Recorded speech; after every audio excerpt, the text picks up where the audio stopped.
'78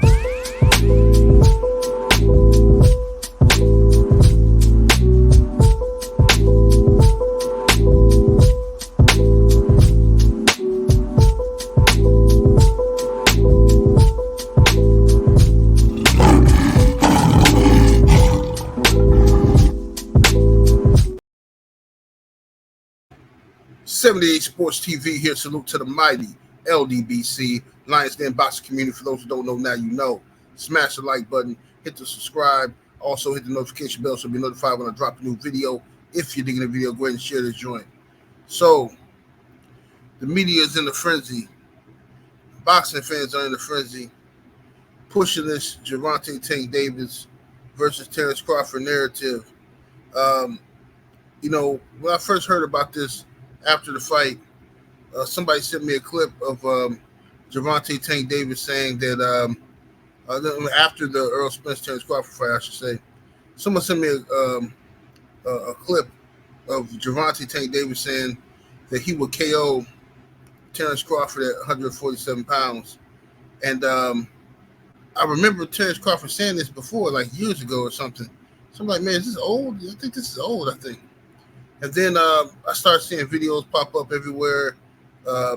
It's just organized confusion. Everybody talking about Tank Davis versus Bud. Now I've seen Bud respond to it. And Terence Crawford kind of dismissed it, like, man, it's sent out somewhere, whatever. I'm like, man, I heard this before. Like, this Twilight Zone or something. Deja vu. And then I did my research and I realized, yeah, I was right.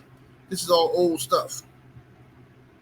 This is all old stuff, man. This is all coming from conversation that was had years ago, but after Crawford versus Spence, people are putting it back out there. You know what I'm saying? That's just kind of what people do nowadays in this era of the internet. It's kind of like, if Floyd Mayweather made a statement, 2 years ago that Terence Crawford or Errol Spence is going to be a one-sided fight, right?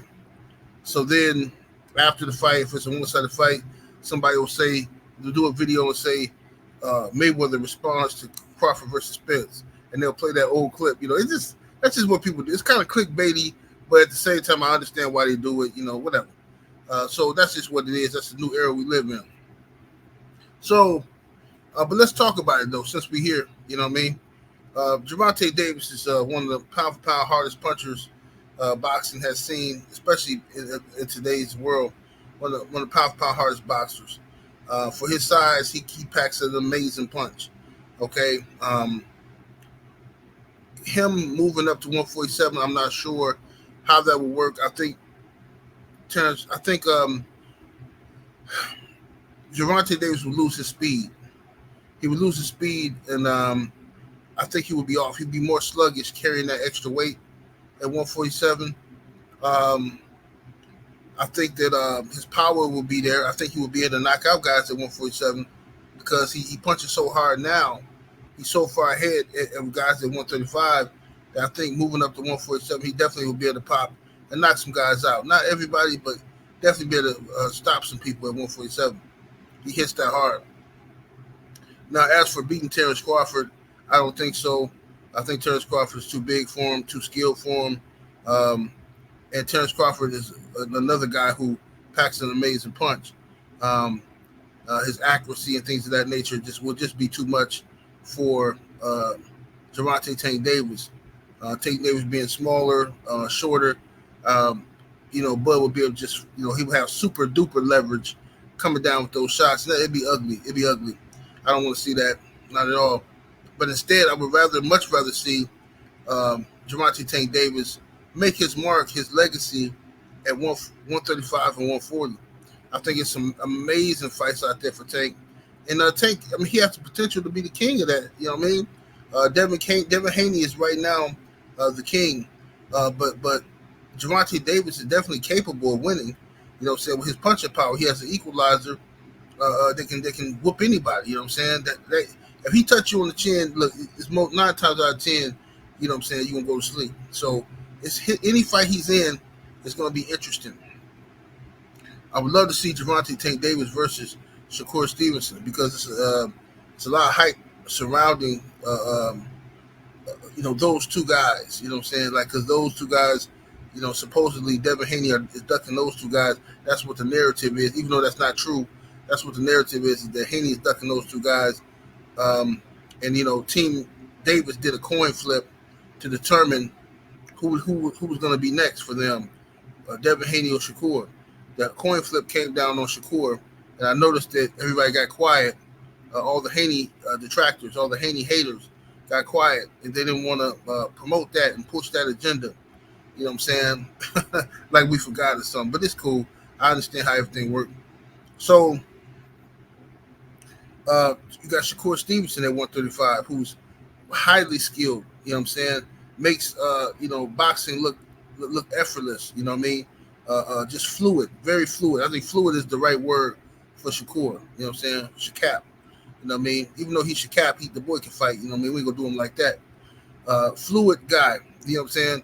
Power in Gervonta Tank Davis. You know what I'm saying? Devin Haney's moved up to 140, so they got room. Lomachenko's still down there. I would still love to see Gervonta Tank Davis versus Vasyl Lomachenko.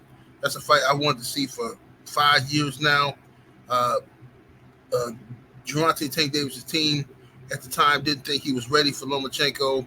They kept him away from Lomachenko. I always felt that Tank would stop Lomachenko, but his team they want to move Tank in the proper way that they saw fit, and that it worked out for him because the man doing 1.2 million pay-per-view buys. You know what I'm saying? So, however they moving them, you know what I'm saying, it's working out for them because fans is buying it.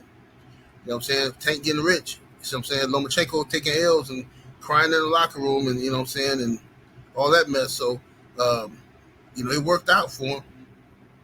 But I definitely would love to see Tank Davis versus Lomachenko. I would love to see the finishing touches put on Lomachenko. Devin Haney already whooped him. Teofimo whooped him, and this would be just beautiful for either Shakur or Tank. I would say Tank. I want to see Tank knock him out. Tank stop him, get him up out of here. You know what I mean? That'd be just wonderful, wonderful stuff. But back to the subject matter of the video. I noticed how everybody is quick to talk about this Gervonta Davis versus Terence Crawford business, even though it will require Gervonta Davis to move up 2 weight classes, and that's no big deal. You know what I'm saying? Because guys have done it in the past, especially pound for pound guys. If you consider a pound for pound fighter, you should be able to jump up 2 weight classes. You should be able to skip a weight class. I'm not saying you have to do it. I'm just saying you should be able to be considered pound for pound. So now, nobody has a problem with talking about this particular issue of Tank Davis versus Terence Crawford. Yet, when Monster Inui's team, Monster Inui's at 122 right now, but his team is over there in Japan thinking that we can't find out because we ain't got no Google translator, when they're over there talking about the potential Gervonta Tank Davis fights, and they're marketing Monster Inui as one day fighting Tank Davis, right? And that's what they're doing over there in Japan, and they're using Tank name for clout. When I say, hey man, I want to see that. Okay, cool. Yeah, I caught y'all talking. I caught you over there capping with the Google Translate. Now I want you over here and fighting Gervonta Tank Davis. You can go up 8 pounds and, to 130, and then you know what I'm saying, 10 pounds is basically to fight Tank. You go up 10 pounds, there ain't no big deal. Oh, look at this guy. He just wants to see Monster Inui lose. This guy's a hater. He's a race baiter. He wants to see Inui lose. Wait a minute. So it's on me? Inui's team is in Japan talking jibber jabber about Tank Davis is their ultimate goal. And one day they would love to fight Tank Davis in America. That's a huge fight in America. That's what they're saying, not me. I didn't say that. I didn't call for that fight. They said it. So if they're saying that, why am I a race baiter? Why am I just trying to get Inui beat? And why do y'all not want to entertain this fight? if Monster Inouye is well recognized as number 2 pound for pound on everybody's list, it looks like everybody who want to be somebody, he number 2 on their list, then Monster Inouye should be able to skip a weight class. I mean, I've seen Roy Jones do it in the past. I've seen Sugar Shane Mosley do it in the past. I mean, these are phenomenal, legendary fighters. I've seen James Toney. I've seen, man, come on, bro. So we keep going on. I mean, Jermell Charlo doing it right now. You know what I'm saying? I mean, if asking little Inouye to fight little Tank is too much to ask him, a 10-pound jump. If the 10-pound jump is too much to ask for Inouye, okay, fine. Then that means what Charlo is attempting to do with Canelo is legendary. And Charlo should get the utmost respect. Charlo should be, listen, if Charlo does this, would that make him number 1 pound for pound? Because this has to be some astronomical stuff Charlo's doing. Because y'all can't even fathom the idea of Inouye doing this. See what I'm saying? Can't even fathom the idea of Inouye doing it. Y'all smash the like button while you're in the building. Y'all always be watching my videos and they ain't hit the like button. You know what I'm saying? You barely subscribe to the channel. Go ahead, you know what I'm saying? Put the work in, ladies and gents. Put the work in. But regardless of the fact, I enjoy Gervonta Tank Davis and Terence Crawford fights. They don't need to be fighting right now. It's not. It'd be different if Tank had already cleared out 135 and had whooped a few people at 140 or even cleared out 140. That's different, you know what I'm saying? But at least bare minimum cleared out 135, you know what I'm saying? And then he want to make that jump, you know, I support it. You know what I'm saying? That's some legendary stuff. Bro, Duran, he done it before, you know, he jumped up and fight Ray Leonard, you know what I'm saying? And he was very competitive. He beat Ray Leonard actually in the first fight, you know what I'm saying? So it can be done, you know. You just got to know your boxing history. You just got to know, you know, the ins and outs of things like this. So it's not too much to ask Inouye to move up. Inouye's already moved up. He's already moved. So what? Everybody's already moved up, man. Relax. Get out of here, bro. I'm not going to sit back and let this team talk all this. They can quietly move up and quietly do this and do that. It's fine. Right? I keep telling y'all, them booger weights, 122 and all that stuff, look, all good. But the real smoke come at 130 and above. And y'all know this. And that's why y'all terrified. That's why you're terrified.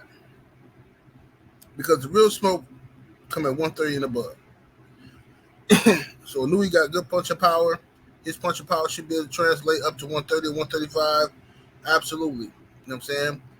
He's the same height as Tank Davis, same height as Manny Pacquiao. That dude, he can do that. He can do 10 pounds.